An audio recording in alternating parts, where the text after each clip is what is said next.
புத்தக பயிற்சி page number 18 வினைமுற்றை வினையாளனின் பெயராக மாற்றுக.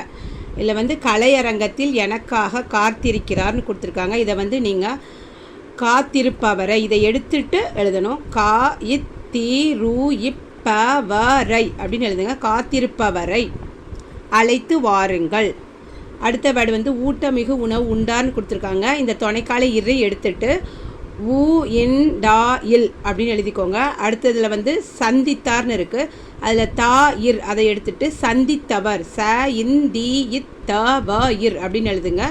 அடுத்ததில் படித்தார்னு இருக்குது. அதே மாதிரி தான் துணைக்காலையும் இறையும் எடுத்துட்டு ப டி இத் த வ இர் அப்படின்னு எழுதுங்க. அடுத்தது இது எடுத்துக்காட்டு தான். நெக்ஸ்ட்டு சொற்றொடர்களில் உள்ள வண்ண சொற்களுக்கு பதிலாக அதே பொருளுடைய சொற்களை பயன்படுத்தி தொடர்களை எழுதுகன்னு கேட்டிருப்பாங்க. நீங்கள் சிவப்பு கலரில் கொடுத்துருக்கிற எழுத்துக்களுக்கு எல்லாமே அதே மீனிங் உள்ள வேறு தமிழ் சொற்கள் எழுதணும்.